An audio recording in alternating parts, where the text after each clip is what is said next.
I want to bring up another individual to speak about some of the concerns in the Port of Oakland. And where's Brother Garcia? Are you ready? All right. This is one of our good brothers, President, GSC Logistics, trucking company based in the Port of Oakland. Thank you.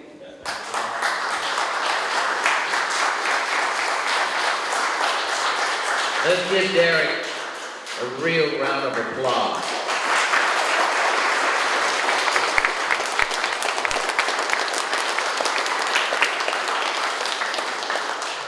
I tell you, he gave a very, very diligent, very deliberate, very clear presentation, and it's made mine that much harder. This is a hard act to follow. My name is Andy Garcia, and I've been in transportation all my life. I started working in a trucking company when I was a sophomore at Richmond High School here in the Bay Area. And I've stayed in transportation for the last 60 years. But I'm here today not to give you a biography of where I've been or what I've done. I'm here today because I have a real concern for the residents of West Oakland, for the residents of East Oakland, and a great deal of worry about what's going to happen to the Port of Oakland. The Port of Oakland is not only the 5th largest port in the United States, it is also what I consider a beacon of hope for people of color, for Latinos, who when they graduate from high school, if they do complete high school, are unable to go to college. They need to find a job that is going to take them to a higher economic level, that is going to give their families some sense of hope, some sense of aspiration. And I think the Port of Oakland, alongside of the ILWU, as well as the transportation providers that are coming into the port every day, offer our youth that portal of opportunity so that they can aspire to something much better, not only for themselves, but also for their families. You know, the Port of Oakland is the economic engine of Northern California. There are over 72,000 jobs that are generated by the economy that the Port of Oakland creates. We're very concerned over this proposed stadium.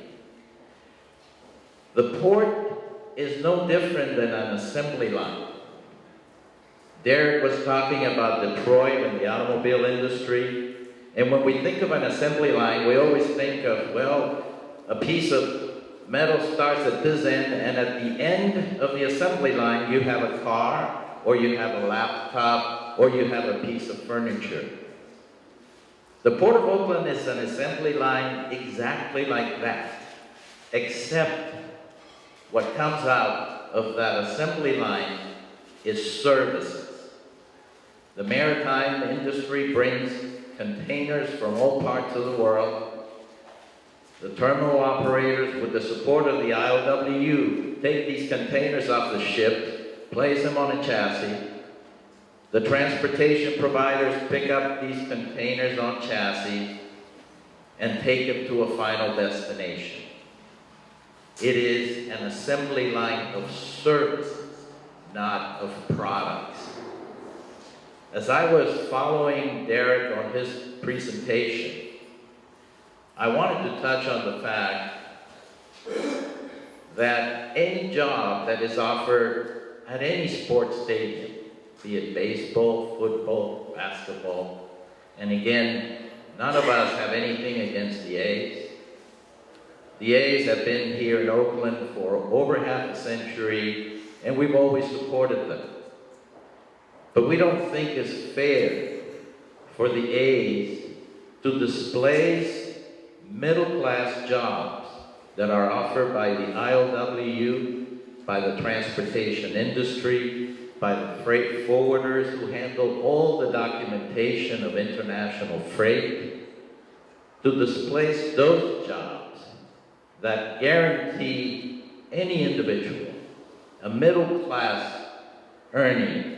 And when I talk about middle class, I mean somebody earning over $80,000, $90,000, $100,000 a year without necessarily having to have a college education.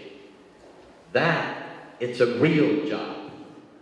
That is what each family aspires for to offer their children. What the Oakland A's offer, yes, to the players, they make millions and they're great athletes and they deserve it. But the majority of the workers at the Oakland A's games, all they get is a part-time job without any benefits, without any vacation, and certainly without any retirement. The ILWU not only guarantees a middle-class position for any of their workers, but just as important, they also offer them a retirement plan. And I'm proud to say that I've met in the ILWU second and third generation ILWU workers who are enjoying the retirement benefits that it's offered through the maritime industry. So are we willing to trade for a baseball stadium on the waterfront, long-term middle-class jobs for part-time jobs? The West Oakland community, if that stadium is built, will become the parking lot of the Oakland A's. There is no way that you're going to be able to control 20 or 30,000 sports fans coming to a stadium on the waterfront and making sure that they do not intrude, they do not harass, they don't run into the residents of Oakland. It is impossible for that many people and that many automobiles concentrated in such a small area to not affect the lives, the family reunions, and certainly on a Sunday game, the Lord's Day, because Oakland is a faith-based community. So we have to address these issues. Is the stadium going to guarantee a better lifestyle for the people of West Oakland? I don't think so. It'll worsen it. Is the stadium going to offer jobs that are going to give the type of hope and future that the ILWU or that the transportation industry offers its members? No way. So what is the benefit? I would like for someone to outline to me what is the benefit of putting a playground in the middle of an assembly line of services. What benefit is there in reducing the land mass available for the Port of Oakland to grow by giving it to a baseball stadium? If you reduce the land mass available for the Port of Oakland to expand and to bring in more workers and more longshoremen and more ships and more trucks, if you reduce that land mass, you're basically reducing the future of Oakland. Our aspirations are always to build something larger, to have a larger house or a larger backyard. And what has been presented is to give up the opportunities that land mass that the A's want to take away from the port and transform it into a playground. And as Derek mentioned, the stadium is just an alibi. What these investors are looking for is land to develop condos. Condos that I can't afford, and probably very few in the audience here can afford, for a 1,200-foot condo that costs $1.5 million or $2 million. I learned from a city council member here in Oakland that all the promises that the A's made to develop low-income housing at the current Coliseum property have never been fulfilled. The A's haven't built one shack for low-income residents anywhere throughout the city of Oakland or anywhere in the Bay Area, and I doubt they ever will. So what we are being told is that they want to invest in the community. And if in fact this investment involves reducing middle-class jobs, taking away land that could be developed for growth of the port so that more young Oaklanders can aspire to make $100,000 or $120,000 a year, to make the community more congested with traffic. Imagine your Sunday afternoons dedicated to how am I going to get home, because every single street is saturated with cars and vans, and they're tailgating and they're drinking and they're throwing baseballs around, and that is fine. There's nothing wrong with that, but that's why we built the Oakland Coliseum and gave them a huge parking lot.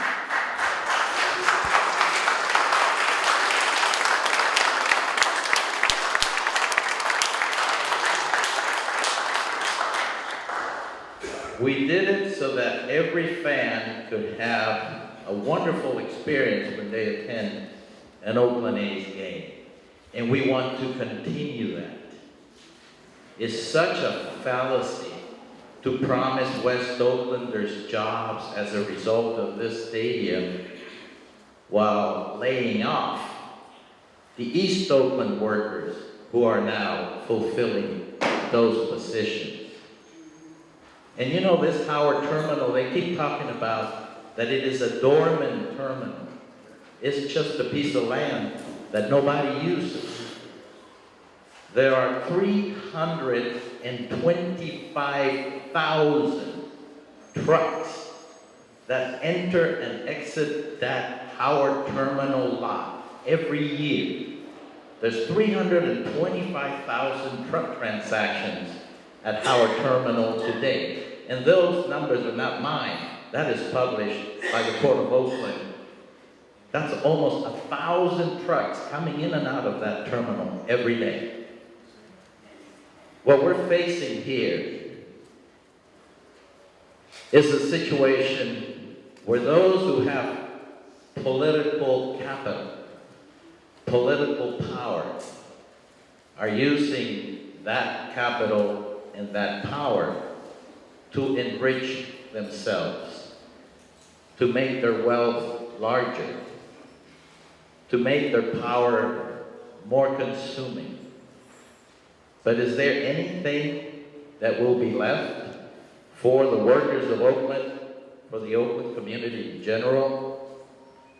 I don't see any, other than denial of hope. Because again, the Port of Oakland is a portal of hope for blue-collar workers who want to find a job where they can learn, they can prosper, they can promote, and at the same time, they can give themselves and their family a decent living and some hope for their future as well. So I urge you to make sure that when you hear all the promises that are being made, that you keep in mind the fact that all the statistics that Derek showed each and every one of us this morning are real numbers. They're not just words. I want you to remember that every time a $1 million condo goes up in Oakland, It costs more money for every Oakland resident to buy food, to buy milk, to get gas, to buy clothing, because money's coming into this area, and those who have the money are very much welcome, but those who don't need to find another place to go.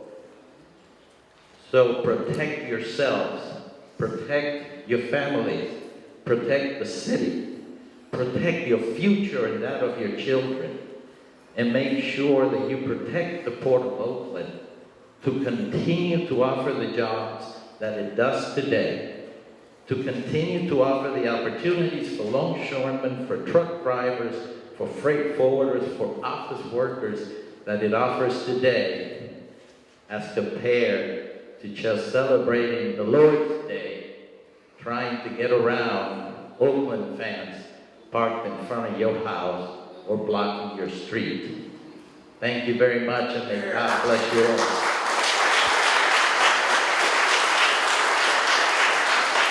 Thank you. Real quick, want to recognize Mike Jacobs in the house, PMSCA. Want to bring up Aaron Wright, who represents Local 10 as one of the business agents. Please have a word. Good morning. Good morning. So, to give you the story of how we got here today, this proposal for the Oakland A's to build a stadium here on Howard Terminal came up earlier this year. And as a longshoreman of 30 years, third generation working on the docks, born and raised, my family still lives in Oakland. This was very concerning to the ILWU. And the reason why Howard Terminal is so key is it's smack dab right where key enter and exit points for the entire port lie. You have the turning circle for the ships, which services the estuary. That's 70% of our cargo comes through there. You got the overweight trucking lines and rail. As soon as we raised our concerns, we had a conglomeration of other parties like the truckers, rail, all kinds of businesses join with us to oppose the Oakland A's and basically the misrepresentations, because from the beginning they've been saying we can build this and not impact the port. Well, this is just not true, as I've just illustrated. Now, amongst the other thing the A's have said is that this would be a privately financed ballpark. Privately financed. Well, they've also behind the scenes have had a bill written by Democrat of Berkeley, Nancy Skinner, that's on the governor's desk at this moment. It would create a special tax district in Oakland.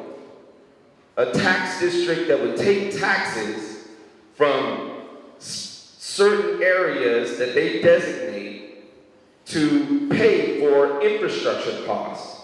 And as I was reading through what infrastructure costs that these bonds would be taken out of, our taxes, we're talking highways, ramps, bridges, streets, sewage, transit, parking, water reclamation, toxic cleanup, brownfield restoration, development projects for private use, transit projects, sea level rise mitigation, 4 feet, structural repairs and improvement to the piers, bayfill removal.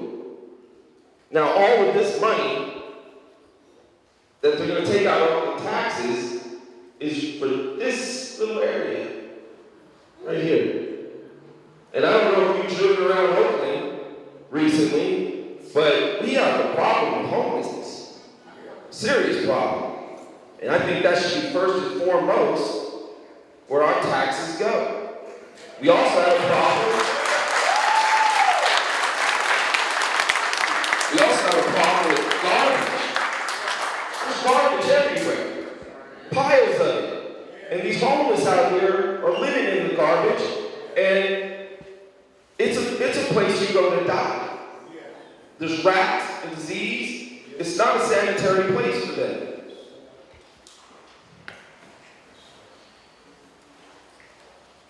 This, ladies and gentlemen, is a billionaire's dream of having condos on the waterfront. And if you look at the pictures, you see the stair-step terraces where these multi-million-dollar condos where people can walk out and barbecue on their deck and watch the game. That's not for us. The Port of Oakland serves real jobs. 2.4, what is that? 27,000 jobs, $2.4 billion in real money.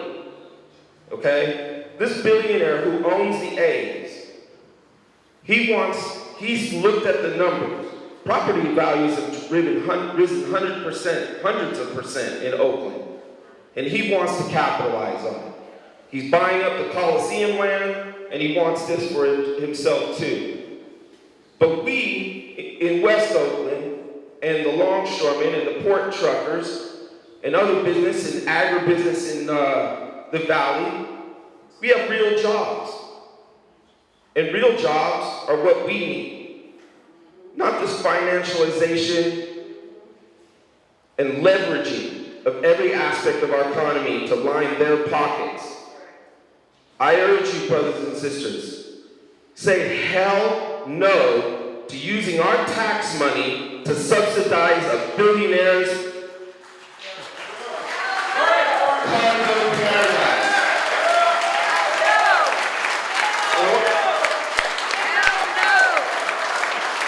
Let me say one more thing. Getting involved in this has been a real pleasure. I've been going to the city council meetings, and it's not just this area they want to gentrify. They got all the areas that Derek had highlighted. They want to give tax subsidies to developers for their capital gains. They want to cut their capital gains tax so they buy up East Oakland and West Oakland. They have it designated, and it's called opportunity zones. So look out for that one. This area will become the maker district of high-end shops and retail. This isn't the kind of thing that regular people can afford. And that's some of what they plan to do. This all ends at city council.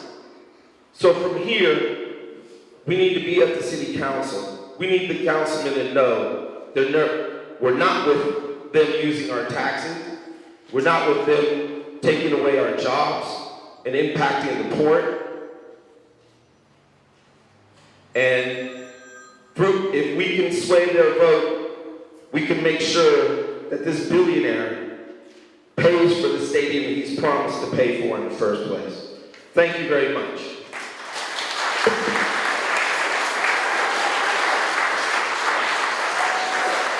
Thank you. Y'all all right? Oh, yeah. All right. All right. Yeah. Next person I want to bring up real quick, Brother Clarence Thomas, ILWU member, retiree, past secretary treasurer. Come on, Brother Clarence. I want to respond to a question about the benefits that will be derived from this development. Brother Andy Garcia raised it. This is what's going to happen. This development is an example of how economic elites or the ruling class siphons off the wealth of our jobs, of our communities, and our families. This is how capitalism works in the 21st century. The ruling class has a way of being able to create images to make us think Fantasy Island, or Mission Impossible, which is what we're talking about right here. Rob Bonta, Assemblyman, has put forward legislation, and it's called the Oakland Waterfront Sports Mixed-Use Project, Waterfront Access, Environmental Justice, and Revitalization Act. Oh, such beautiful words. When Brother Derek Muhammad talked about the history of the building trades, I'm going to be a little bit more specific about their history. And this is what turns off so many people about unions, is because they have a very racist, white supremacist history. The building trades do. That's a fact. Now let's counterpose the history of the International Longshore and Warehouse Union. Long before there was anything known as affirmative action, during the height of the Great Depression, 1934, where there was a West Coast waterfront strike, one of the major contradictions going on at that time were black people were crossing the picket line. Why? Because that was one of the few opportunities that we had to work as scabs. Our impact on that strike was such that Harry Bridges and other radical leaders of the ILWU consulted with men like C.L. Dellums, Ron Dellums' uncle, whose brother, Varney, was a member of ILWU Local 10.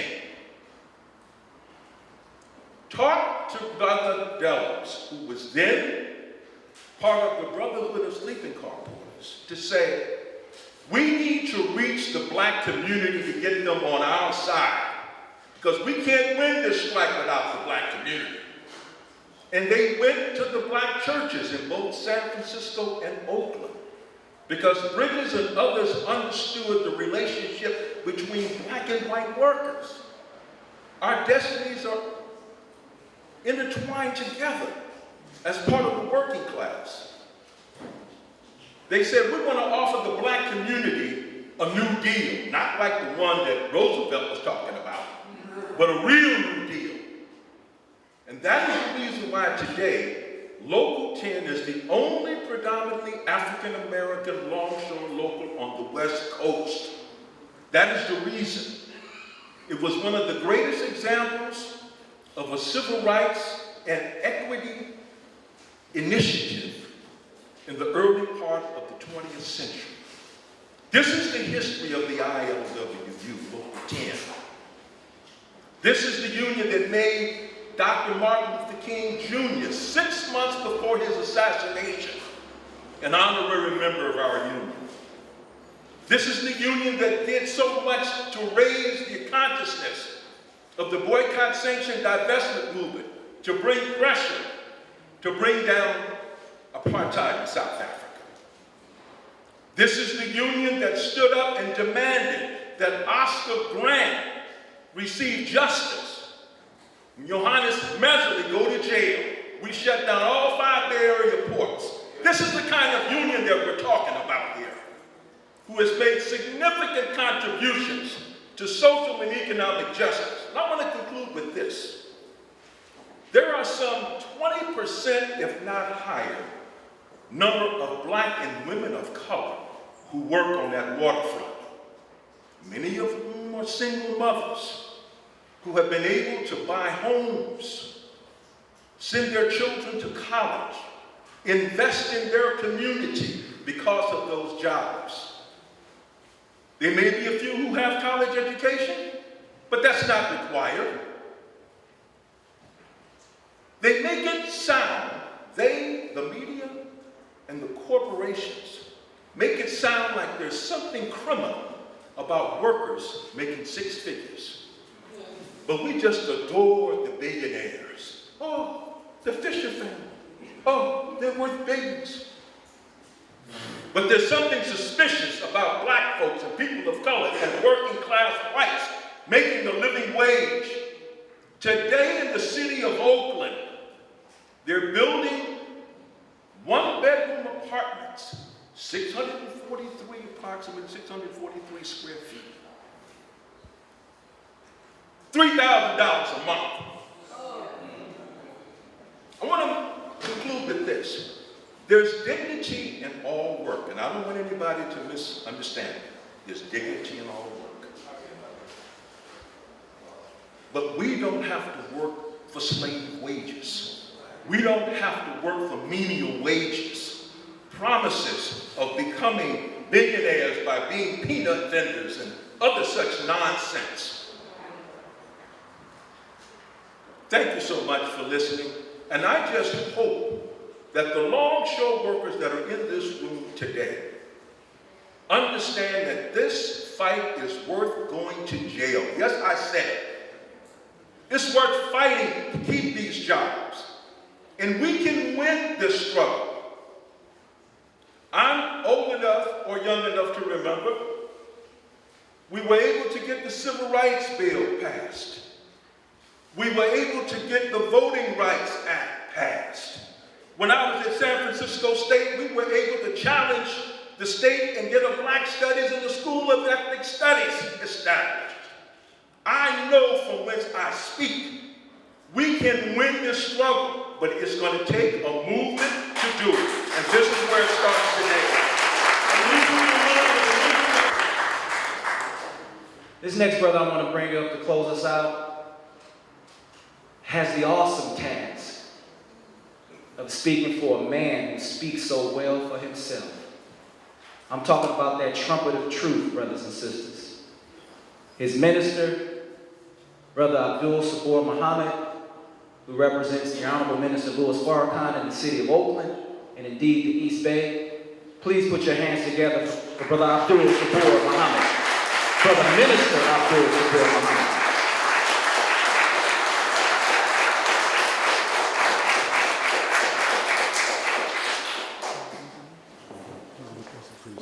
First, every important event for me and for the righteous begins by calling on the aid, the assistance, and the guidance of the Almighty. So I begin in the name of the one God. In the Arabic language, we call him Allah, the beneficent, the merciful. I bear witness that there is but one God, and I bear witness that Muhammad is his messenger. I'm a student of truth, so that truth is respected regardless of its vessel. So we thank Allah for Moses and the Torah, for Jesus and the Gospel, for Muhammad and the Holy Quran, and for each and every one of you that are searching out the truth of this project. We thank you, and we greet you in the greeting words of peace. Assalamu alaikum. Now I have a couple of notes before me, and that only means, if you understand me, that I'll be minutes, not hours, in sharing a few words with you. First, thank you to Brother Derek for inviting us to come, and my greatest desire was really to listen and to learn of this fight that is being waged here in this area. Your concerns, the community's concerns, and then to understand our concern. First and foremost, we're very clear that the city that we live in is being gentrified. What has historically been known as West Oakland, just by the rents that were just announced on a 632 square foot condo or apartment for rent at $3,000, we're not in West Oakland anymore. We are actually in East San Francisco. So that when we look at the rates that are being demanded, as the gentleman said before, we're looking at a billionaire's paradise. And it reminds me that as horrific as the hurricanes are in the Bahamas. Let's go back and look at the Bahamas and look at Hawaii and look at these places where the native people who live there are servants of the wealthy that are passing through.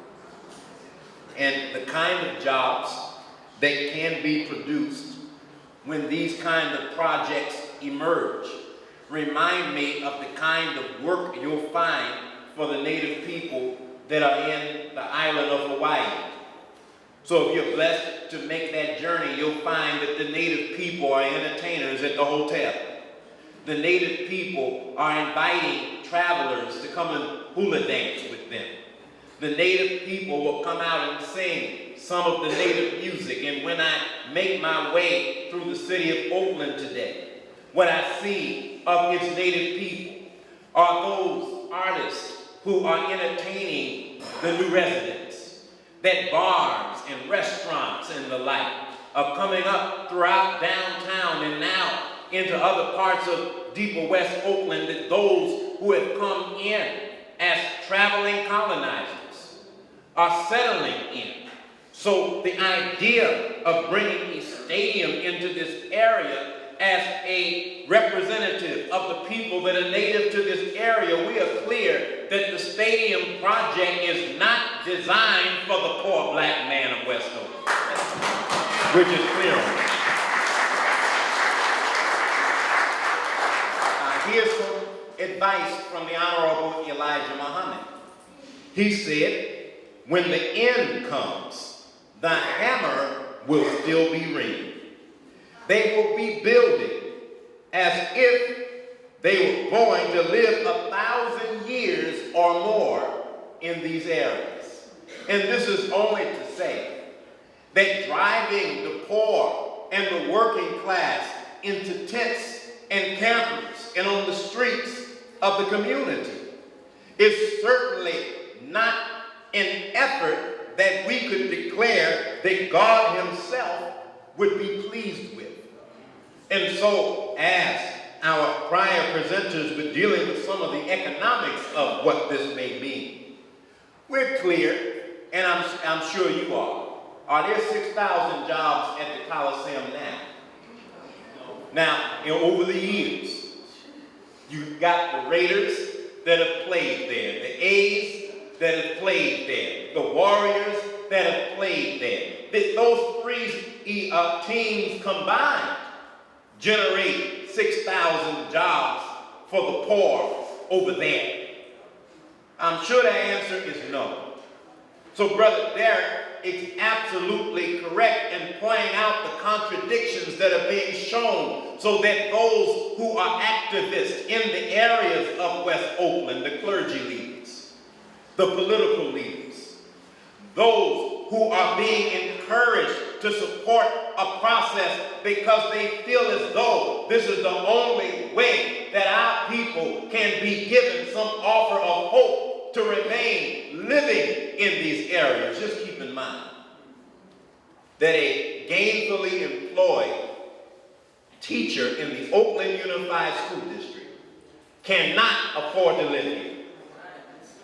So if a teacher that's bringing in $40,000, $50,000, $60,000 as an annual income cannot afford to live in the city of Oakland, then you know if they were able to make 6,000 people to throw peanuts to the stand, you already know that that worker will not be able to afford.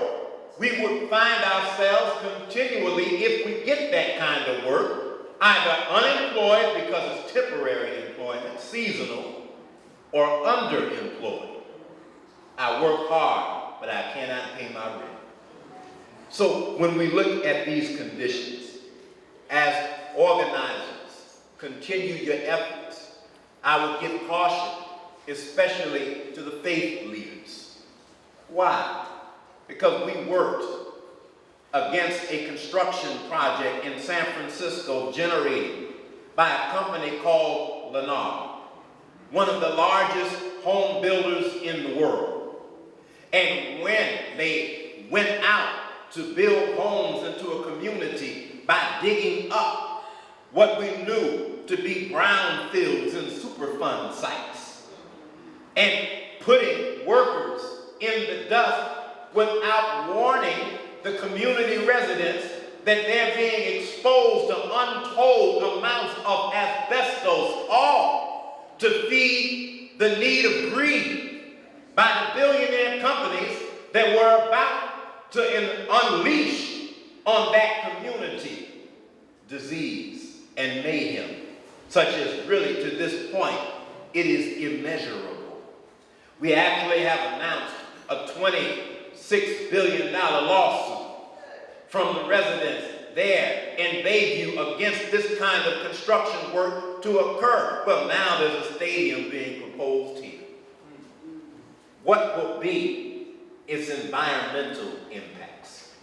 Are there toxins in the earth of West Oakland to be concerned about? Well, when we waged that fight in San Francisco, one of our wonderful clergy leaders, Alan Buford, not Alan, but Brother Reverend Buford, who was out at Allen Temple as their Ministry of Justice representative, coined a phrase. And that phrase he coined was that we live in the toxic triangle. You all have heard of the Bermuda Triangle. The toxic triangle is the levels of toxicity that have already made West Oakland one of the most unhealthy places to live in the country. San Francisco, Bayview, another one of the most unhealthy places to live in the country. Richmond, California, and its refineries, one of the most unhealthy places to live in California and in the country. Yet, when a project comes along that will make a rich man richer, all of a sudden they silence the dispute in the community by shaking hands behind a closed door with a pastor or a politician. Let me say that again. By shaking hands outside of your view. And at the end of that handshake, they say to the pastor, you can rent out your parking lot for stadium parking. We can allow a few jobs so that the council member can say, look at how many jobs we created. And you look up and the council member's niece is the administrator, the council member's uncle is the manager, the council member's friends and family are all over the economics of what is about to happen. So we just get cautious while we study what is happening with this project. And a word of note from the scripture, because I am a minister by trade, and it fits, it's apropos. While these that are being moved by the wealthy that are among us, it is written in scripture, woe to the shepherds who feed themselves and not the flock. Should not the shepherds feed the flock? We need a good shepherd that will look out and protect the need of the people that are native to the area and the workers that have been doing the work in this area. To the workers, you got to show respect for the people that have lived here and loved here and breathed here. And as I'm sure you do, if you do not, we'll see you a little later. Because we're not going to allow anyone to drive our people out for their own personal interest and self-aggrandizement. This is about the suffering of the poor. This is about those that have given their lives to gainful employment that have not been cared for by the companies that you work for. This is about the health of the community, mental, moral, spiritual, and economic. And if we can find our way toward unity along those lines, and that's a unity that could never be broken. The scripture or the Bible would share, or you hear in wedding services, that what God hath brought together, let no man put asunder. Now, if there's others that need to be at the table of dialogue, call them and invite them. Have an outlet that the community can actually give what its concerns are, just as your union have its concerns. We got to be united at the hip if you expect that you're going to deal with these billionaires who intend to steamroll their desires right through your politicians and those gatekeepers that exist in our community. May Allah bless and keep you. We stand with you to learn, grow, and organize. As I greet you all in peace, thanking my brother Clarence Thomas. Assalamu alaikum.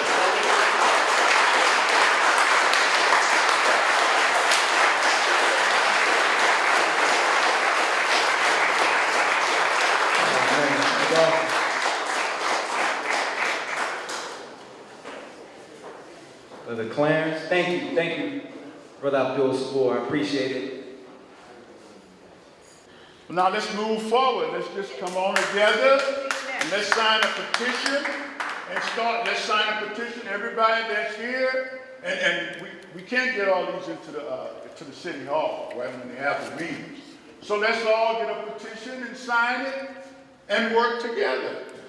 Muhammad, I appreciate you sponsoring this forum and ILWU 10 for consistently being in the leadership of this community. We are on a committee together at the table designed to come up with a contract so that if this project moves forward, it will guarantee this community those kinds of benefits that we want to have. Now, I was one of them peanut vendors at the Coliseum. And so I'm kind of feeling like, what's wrong with starting off being a peanut vendor? Brother, you got a question? I do have a question. Ask the question, because like I said, my mic is my meeting. You can ask a question. We'll try to answer your question. I got a question for you. So this community, as we know, suffers greatly from air quality problems. We die from diesel particulate matter coming into our lungs. I heard a disturbing statistic that 325,000 diesel trucks. What's the question? Can I ask? Okay. That 325,000 diesel trucks enter and exit Howard Terminal annually. More than 1,000 trucks a day poisoning our kids and causing asthma. How are we going to address that? Okay. I love your question. Since 2014, January 1st, 2014, every single tractor that comes into the Port of Oakland has to have an engine that is the least emissions generating motor available today. On January 1st, 2014, those truckers that are coming into Oakland and who are part of those 325,000 moves at that terminal invested over $250 million out of their own pocket. That didn't come from the California Air Resources Board. It didn't come from Sacramento or Washington, D.C. It came from the pockets of the truck drivers who went out and bought a compliant tractor. And we're going to continue investing in equipment that guarantees that the children of West Oakland, the families of West Oakland, the families of the Bay Area can feel confident that transportation providers are responsible people. Transportation providers have families same as each and every one of you. Transportation providers take your children and your families into their own hearts, because the moment that we fail to recognize that we are all children of God, we begin a process of dehumanization that eventually leads us to the brutality and the abuse and the disconcern that the powerful and the rich have had for the working people of America, for the working people of the world. Did I answer your question, brother? Partially. Why have the asthma rates went down?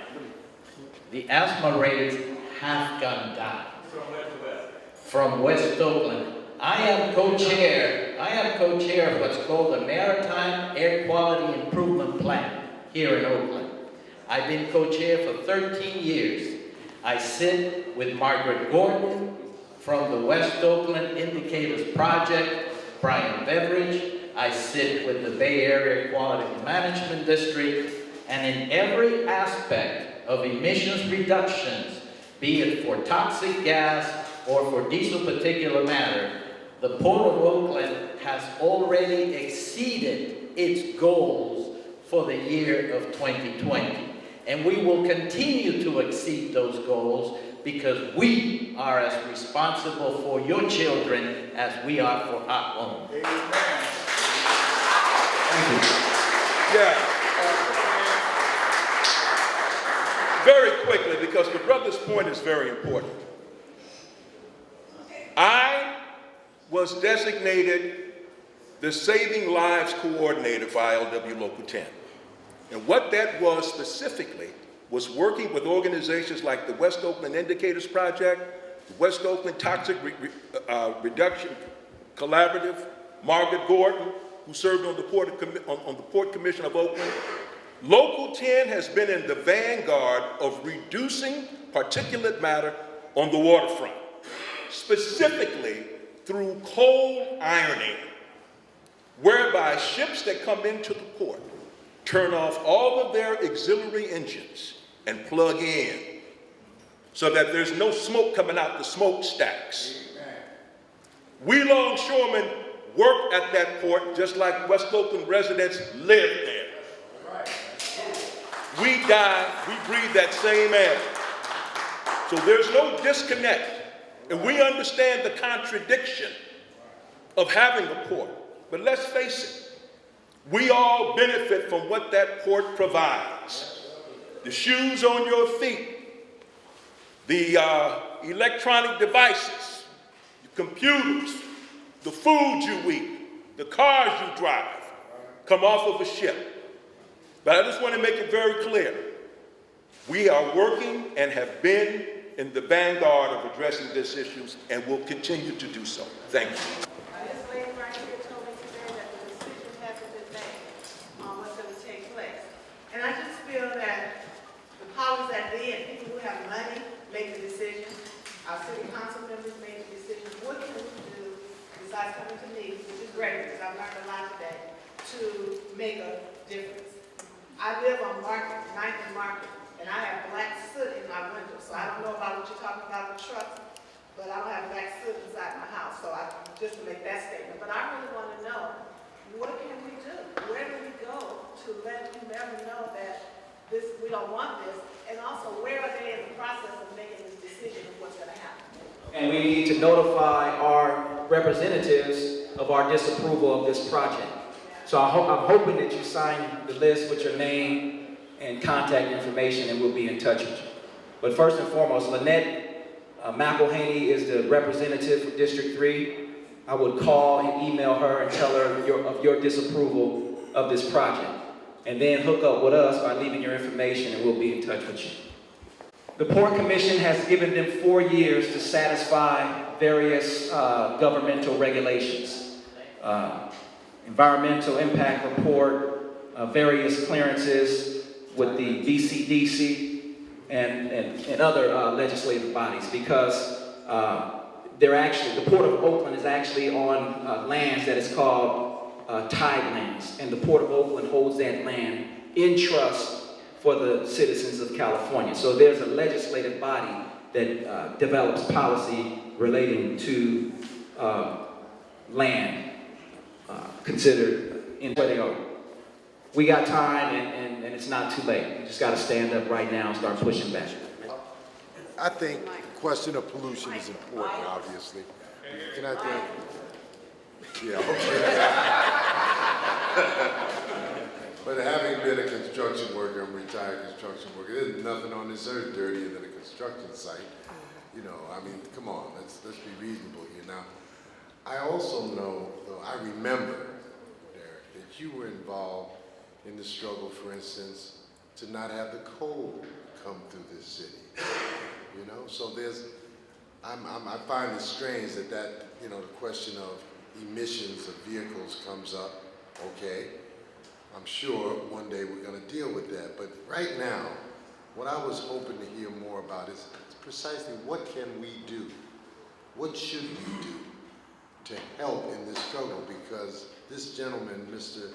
Fisher, I think his name is, he's on the board right here of this KIPP charter school. He is, in fact, you know, trying to help to privatize the schools here in Oakland. I believe that if we pay attention to things like that, we can widen our base of allies, because there are people that have a common interest in fighting against what he's trying to do to education, and what we see now, what he's trying to do in terms of jobs in the city. So what is your strategy to bring, like for instance, educational workers, OEA, that is the Oakland Educational Association, together with the longshoremen, and how are we actually going to fight these people? As it relates to this project, the city council is the legislative body for the city of Oakland. Tell your council person of your disapproval with that en masse. That's what this whole meeting is about, is to bring us together en masse to make a statement to the powers that be. We not for this project. If you vote for this project, we vote you out of office. Oh, okay? That's where we're going with this. If you vote for this project, this is your last term. We're either going to support a candidate the next term, or we leaving everything on the table, or we organize and pull you out of office before your term is actually up. That's what we're talking about here. So I really want you guys to sign in with your name and contact information, because this is serious. I spoke about deindustrialization. That's a real happening that has ill-affected other communities in this country. And subsequent to deindustrialization is all forms of vice that have been destructive to black people in this country. And we're not going to stand for that. We're just not going to stand for it. And I was wondering if there's going to be a video available of this meeting. The reason why I'm asking this is because Open Community Organizations, my pastor, Dr. J.R.C.L. Cummings, is the executive director of that organization, and he's over Alameda and Contra Costa County. And they're part of a bigger national network called PICO International. Dr. Cummings knows that I'm here today, and I told him that I would put him in. You've spoken at his church before. I think that OCO and PICO would be really formidable allies for what you're trying to do. Kim Moses. I worked for the Port of Oakland for 18 years. And I just want to say that the Port of Oakland workers stand in solidarity with ILWU. But also, you know, I want to be clear, when the A's were making a grab for the land at Laney College, you know, it was a coalition of students, you know, teachers, and these are broke students that are housing insecure, and members of the community that fought that effort off for this real estate grab. And just like what Brother Steve has said, it is a connection with the privatization of our public schools. There's 24 schools slated to close in the Oakland public schools, and one of them is the last middle school in West Oakland. All of these are tools to continue to dispossess the residents here and continue to push us out. So just to be aware of that. My understanding also is that the county's half of the Coliseum complex is going to be sold to the A's at a discount, where they can sell the rights to develop it to also supposedly pay for the infrastructure at Howard Terminal, which again is public land. So I was wondering if any of you can speak to that, because I haven't been able to confirm that. And also the narrative from the port as well is that Howard Terminal is not being used. It's just, you know, you just got some storage going on there. And, you know, the port can also be complicit in this, process to dispossess the residents of Oakland.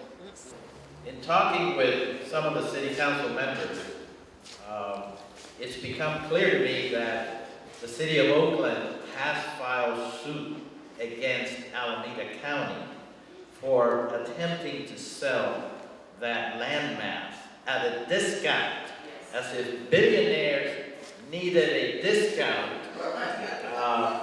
And by the way, what they pay for the land there is much less than what they're planning to pay for this Howard Terminal, which is also going to be discounted compared to what everybody else at the port pays.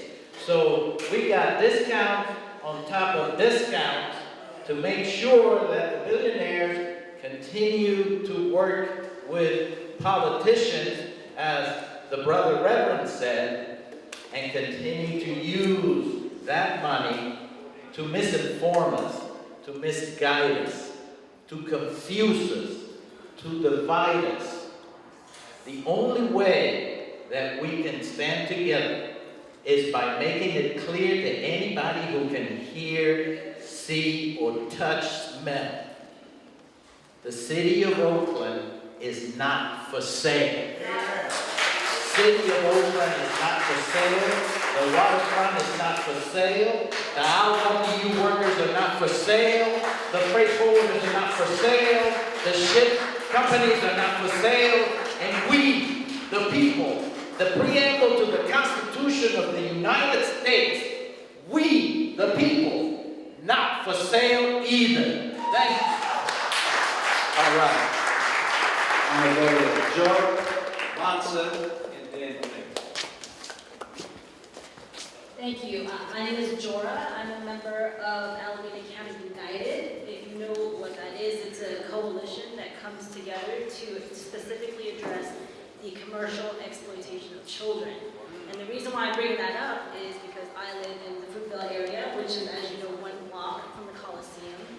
And one of the biggest degradation that has resulted from the Coliseum is the commercial exploitation of young ladies in our neighborhood. And it results in a it results in poverty. So my question to you, I guess, is, I see the community members here, and I'm thinking that you can actually really empower this movement by pooling in and leveraging coalitions that are already kind of organized across Oakland for various reasons. AC United is one of them. So I want to know, is there a place in this movement for that right now, or is it premature? And secondly, can we also bring in other unions, such as SEIU, Unite Here, that focus on low-income workers that will be coming here, like janitors, home care workers, all kinds of folks that will be engaged in this movement to build a movement that is like county, like county-wide, Northern Bay Area-wide, so that everybody comes in and to rally, to this effort, not just West Oakland. I believe Unite Here is represented by Wileen. Is Unite here? Does that sound familiar? Wileen? Yeah, they're supporting the project because they represent janitors. Janitors currently work at the Coliseum. They've been promised that they'll get to keep their job. So Unite Here is actually our opponents in this struggle. As it relates to SEIU, I don't know. They have been our allies in previous struggles. I don't know where they are right now. Hello, how's everybody doing? First of all, I'm the person that started the EIP, the Environmental Indicators Project. I think part of the question is going to be what this brother over here, I think Broadnax is his name, collateralizing all of the differences that Brother Keith brought up as well. Collateralizing all the differences that you can bring together to come to the table. What is it, Snitzer is right behind, so the condos are going to be in bad shape. All of Snitter's friends and so forth are somebody you can deal with. The EIP should bring all of this constituency together. The traffic is going to be definite on the day of a New York game, so that's an ally, right? There are a number of allies that I think need to be engaged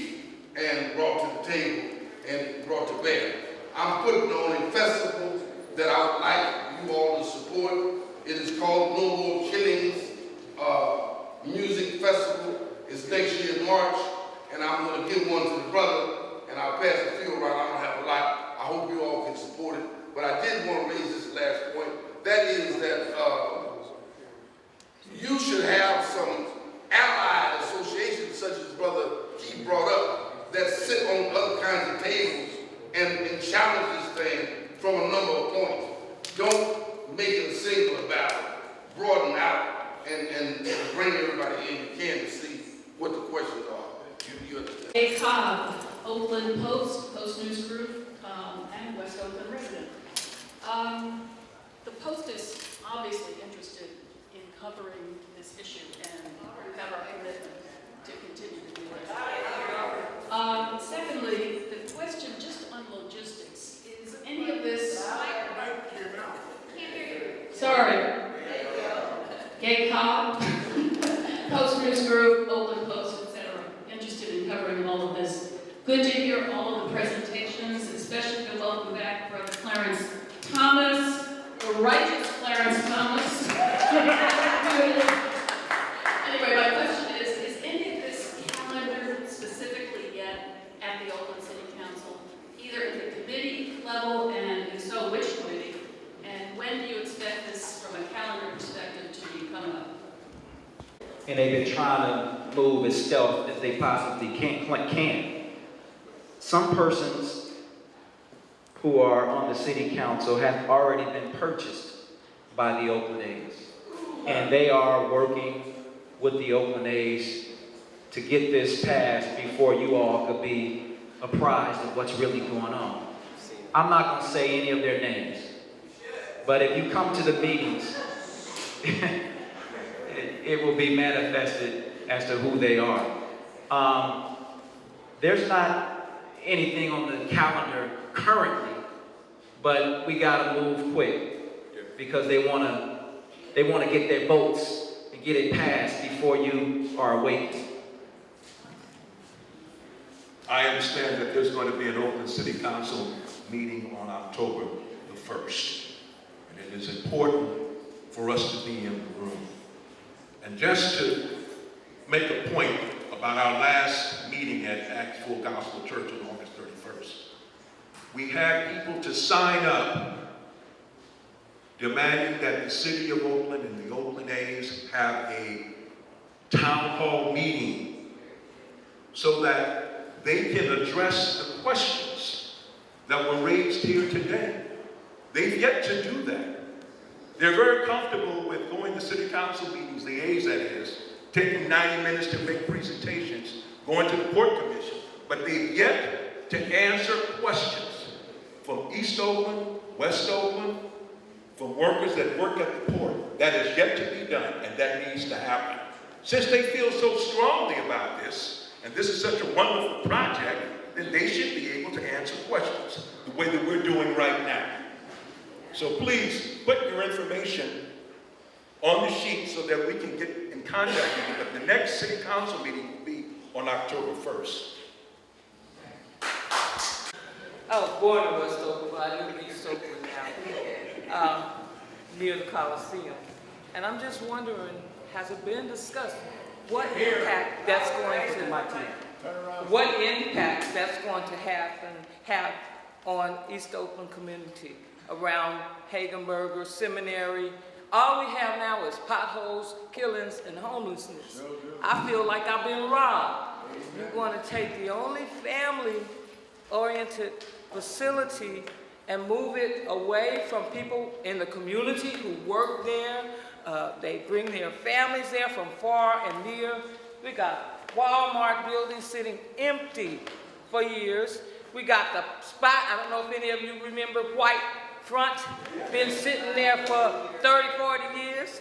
Pack and Save, empty. So what are they going to do with all those empty spaces in East Oakland? Is the Coliseum going to become another 128 acres of empty space and empty buildings with no economic commitment to the community? I just want to know.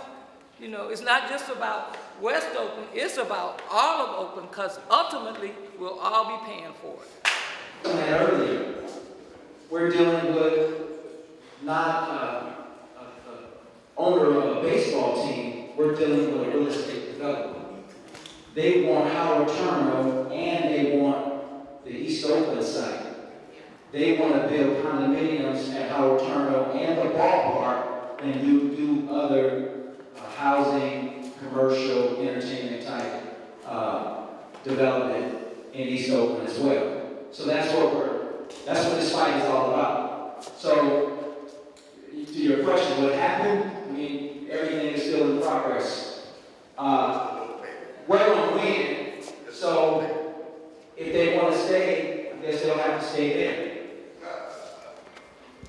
Good afternoon. Two things. How can we get this back on the ballot? First off. And then second. Was it on the ballot? Yeah, whoever voted can vote on it. And then the second part is, Alameda County Central Committee passed a resolution regarding the sale of the Coliseum and the discount. We need to discount houses on these people who are homeless. Most importantly, why does Oakland have to bear the brunt of the bill? The only way you could stop it is by a petition of people who voted in the last election. You need 10,000 signatures to put it on a ballot. That was my understanding when we met with Rebecca Kaplan. Quickly to the clean air part of this. The port has done an immense amount of work in the last few years. We've cut back 90-something% of emissions in the port. And one of those aspects is Howard Terminal. Those trucks that park there are not on your freeways during the day. The truckers are pulling boxes, taking boxes to and from, and then they're able to transport those boxes off hours to the valley. So that's another way that the port and working together with industry has improved the air quality of West Oakland. About what can we do about coming to city council meetings. Yes, you should all attend on October 1. On the agenda for that meeting is the city's public lands policy, which will cover all of the public lands owned by the city, which include Howard Terminal and part of the Coliseum. I do understand the county is close to selling its portion, that the city's trying to stop that, but we have to stop the permanent transfer of public lands. That we will never gain control back once we allow private people to own it. They will sell it to other private developers, other private owners. We cannot allow the permanent transfer. There's things we can have like leasing of these lands, but we cannot permanently sell public lands owned by our city and allow people to do with it what they would like. So I ask you all to come to October 1 and to speak on that agenda item. Here to administrative work, or calling, or social media stuff, we can use your hands, especially people that are computer savvy. That would be really wonderful. And there's a sign-up sheet like